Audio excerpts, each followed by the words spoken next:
Okay. Our accessory structures. Remember, accessory structures do not have food traveling specifically through them like the rest of the tube that we've been discussing so far. These individuals get stuff into the tube.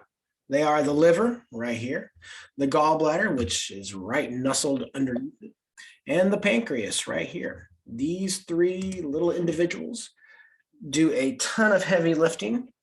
The liver does even more heavy lifting, but we'll just kind of focus on really what it does from a digestive system standpoint.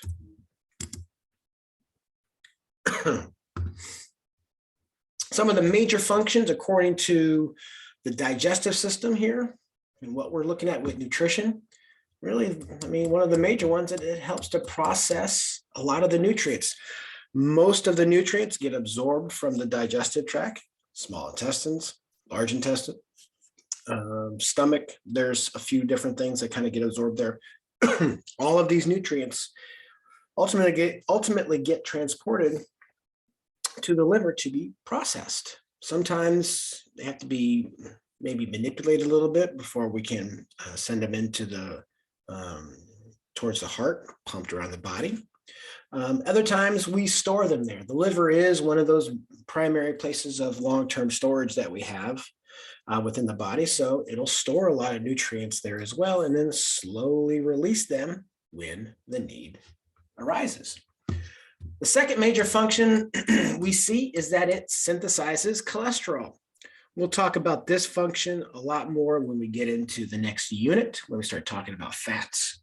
Liver is going to be have a major role in how we make certain cholesterols. There is what is called endogenous cholesterol. This just means we make it within ourselves, okay?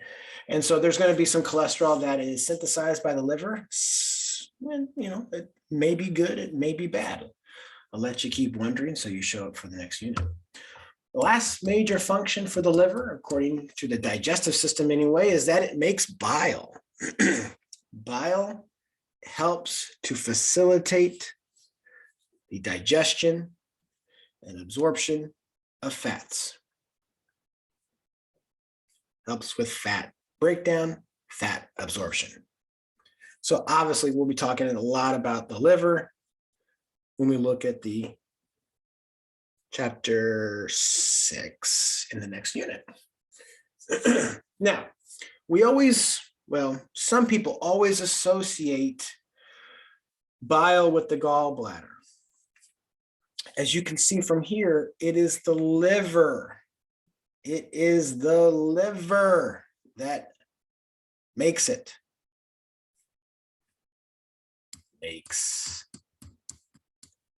The gallbladder stores bile. The gallbladder concentrates it. How does it do that? Well, magic. But a little bit of that magic is when we pump bile into the gallbladder, as it sits in there, we pull out, we absorb, or reabsorb, I guess is the right word, some water from it. That helps to concentrate this little fluid, and it is green. That's why the gallbladder appears green on the picture there. It is green on dissection. So that way we only have to basically, pump out, if you will, a little bit of bile. I don't have to release a whole hell of a lot, okay? If you are an individual who eats a lot of fats, a lot of bad fats, then you are releasing a lot more bile than you can concentrate. So the bile is not as effective. This ends up getting those gallstones and whatnot. And I can't remember if we talk about them here, if I talk about them in chapter 6. I can't remember how I parse this information out. But it does help to store it, and it does concentrate it. And again, it's involved with fat digestion and fat absorption. So there's two. The third one is the pancreas. The pancreas, and God dang it, I keep forgetting to change this. The pancreas does many different things. one of the things that it does, it helps to release a vast number of digestive enzymes, which we will see here in a little bit. These digestive enzymes are going to help break down all of your macronutrients. It also helps to buffer. Another major secretion of the pancreas is called bicarbonate ions. This is just a buffer. It helps to buffer that high acid chyme that's entering into the small intestine. So it's a buffer. The third major function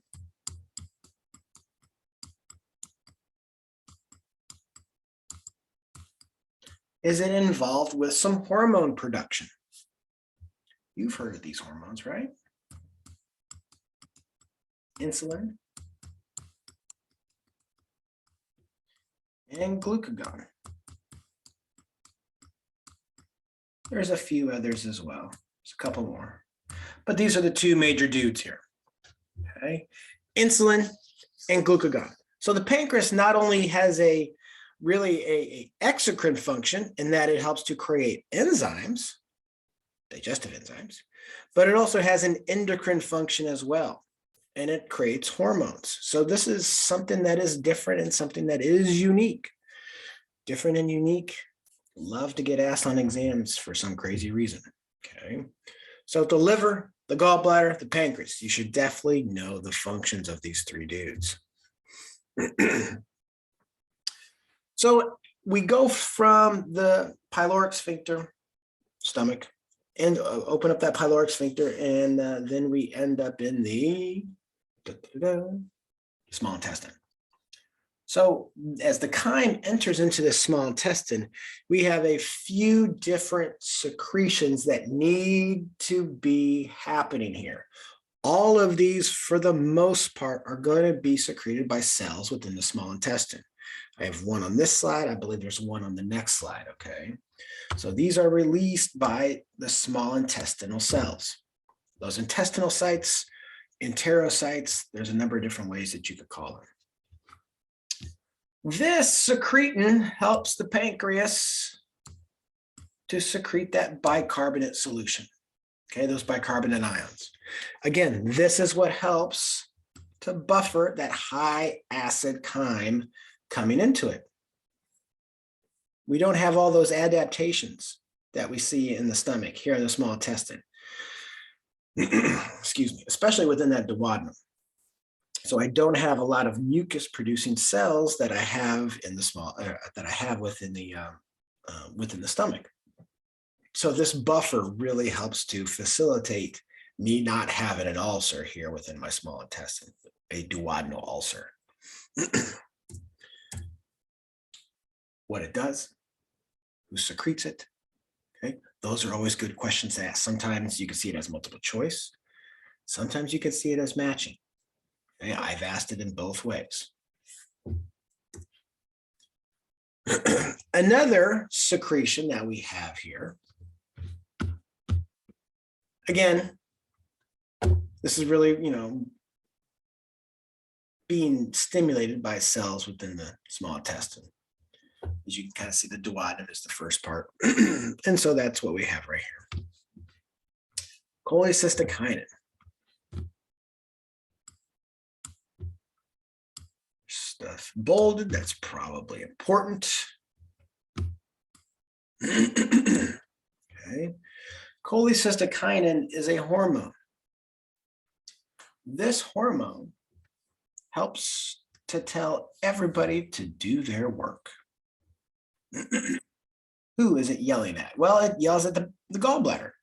Tells the gallbladder to release bile. That helps to facilitate fat breakdown. It also yells at the pancreas. Tells the pancreas to release all their digestive enzymes. Helps to facilitate macronutrient breakdown. Cholecystokinin also does a third thing.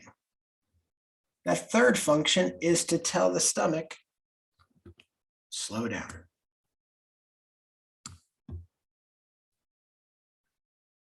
This third step is probably just as important as really anything else.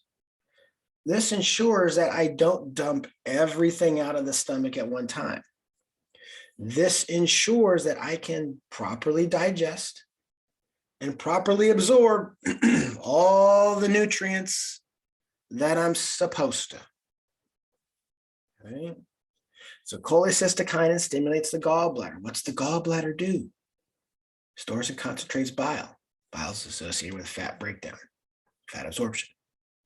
It stimulates the pancreas. What's the pancreas do? Well, enzymes, hormones, bicarbonate. Well, in this case, the pancreatic juice, which is your digestive enzymes. Okay. All right, digestive enzymes here. G-E-S-T-I-V-E, digestive enzymes, E-N-Z-Y-M-E-S. Okay. Those are your digestive enzymes. Third, tells the stomach to hold up, slows it down, slows down the stomach contractions and closes up that pyloric sphincter. And that helps to slow down entry into the small intestine. As you can kind of see, the pancreas has probably got a lot of crap going on, and it truly, truly does. Okay. And if you read the textbook, if you look at the textbook, there's a lot more that is discussed and talked about. These are just the major ones. I have a major carb, major fat, and major protein enzyme. Pancreatic amylase. Remember, I had salivary amylase as well. So again, the name in front gives me much more specificity. Okay, specific is good. Pancreatic amylase breaks down starch. Amylase is a starch. ASE on the end tells you it's an enzyme. Okay, amylase is a starch, and it's secreted from the pancreas. Pancreatic lipase, lipid, LIP, ASE enzyme, pancreas secreting an enzyme for breakdown of fats. Yes, bile does this as well. And we have pancreas involvement with it. The last one are trypsin and chymotrypsin. Those are the two most commonly known enzymes here. There's a lot of other kind of zymogen protein digesters that the pancreas releases as well. But trypsin and chymotrypsin, there you go. That's all you really need to know, okay, are those two individuals. As you can see, we have enzymes secreted by the pancreas. Food enters, check that. Chyme enters into the small intestine. Bile gets secreted. Pancreatic juice gets secreted, all these digestive enzymes. We're breaking down these things into smaller and smaller chunks. The intestinal cells, before we can absorb them in, they also secrete enzymes. Remember those microvilli that we talked about last time? We talked about them containing enzymatic actions. Here are those enzymes, okay? Again, very general terms here. Here's an intestinal lipase. Well, hell, I have lipases. I have lingual lipase, pancreatic lipase, gastric lipase, intestinal lipase. Again, the name in front is just telling you and telling me where or who is secreting this damn thing. So intestinal lipase is secreted by small intestinal cells. I guess I should put cells here. I want to be specific. Cells. Okay, those intestinal cells, those enterocytes. And intestinal lipase does what every other lipase does. It digests fat.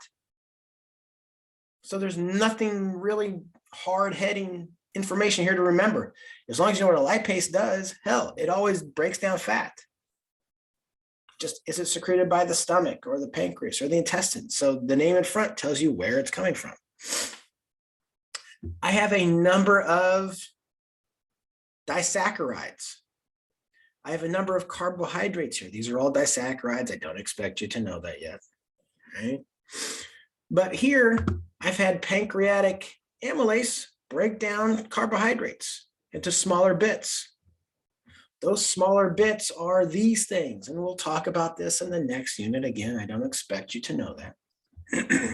But these help to break down the byproducts of this breakdown. This helps me to get something very simple, very easy to absorb into the cell. So I can get it into the blood and you can start utilizing it. Peptidases. Again, ASE is an enzyme. The first part of this word is peptide. P-E-P-T-I-D-E. Peptide is the bond that exists between proteins, between amino acids. So peptidases help to break down proteins. So I have the gallbladder / liver. I've got the pancreas. I've got intestinal cells. I have got a lot of enzymes being secreted. Mouth, stomach, the accessories, pancreas, liver, gallbladder, the intestinal cells. I have a lot of enzymatic action to break down these very, very big, complex structures. And we'll start to see that in the next unit. We'll see what these things look like a little bit, okay? What makes them so complex? Why in the hell do I need so many dang enzymes to break these things down? Because they're huge, they're massive. I can't bring big things across a cell membrane. It'll destroy it. Okay? So I need to break these things down into as small of component as possible. How could you see these? Multiple choice, matching. That's how you'll see them on the exam. I have a little summary of some of the hormones as well. Gastrin, secretin, cholecystokinin. So here are your, key digestive hormones, at least so far. There's a buttload of them. We'll mention some of them later in the semester too when we start talking about why you have difficulty losing fat, body fat, why you have trouble losing body weight, what triggers you to go find food and stay away from food. Again, you're just a bubbling cocktail of hormones, and it's how all those hormones interact with each other that stimulates you to go find food or hold on to food, not lose body fat. All right. So the body is an amazing thing. The last thing that we have here in the small intestine is nutrient transport. Why do I put this here in the small intestine? Because that's the primary function. Its major function is going to be the digestion and absorption of nutrients. Okay. Yes, it happens a little bit in the stomach and a little bit in the large intestine, but it happens here for the most part. Okay. And if we have that in that little bitty villus that we had in that picture, there was little bitty blood vessels inside here. We have a tiny artery called an arteriole. We have a tiny vein called a venule. Okay? This is bringing oxygen-rich nutrients to the cells, to the tissue. Fantastic. The venule carries away deoxygenated blood and nutrient-rich blood. The lacteal is part of the lymphatic system. I guess if you don't know, I'll put it here. This is part of the cardiovascular system. I'll put CV system, cardiovascular system. Okay. And those are your arteries and veins that you all know and love. Okay. Nutrients can enter any of these things. Okay. I'll say it again. Nutrients can enter any of these things.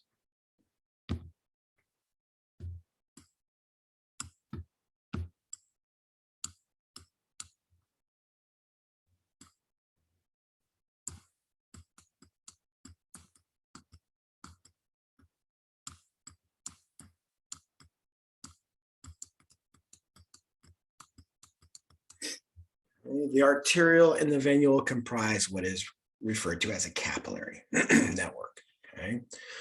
Who gets in this artery, this tiny artery, a tiny vein? Those are your water-soluble nutrients. Okay. Vitamins, carbs, minerals, protein. That's predominantly what gets absorbed in these capillaries. As you can kind of see there, certain fats, small stuff. Okay, I'll put small in parentheses. Okay? If you just said certain fats or small fats, fantastic. Okay? If you know what the names of those are, even fantastic, you can put those down if I was to ask it as an essay question. I don't, but for grins and giggles if I did. Right. If we get into a capillary, it's got to go to the liver. What did we talk about? One of the functions of liver: processes and stores nutrients. These are your water-soluble nutrients. It gets there through a specific little vein system called the hepatic portal vein system. This is how all these nutrients get there, how they get processed and ultimately get delivered towards the heart.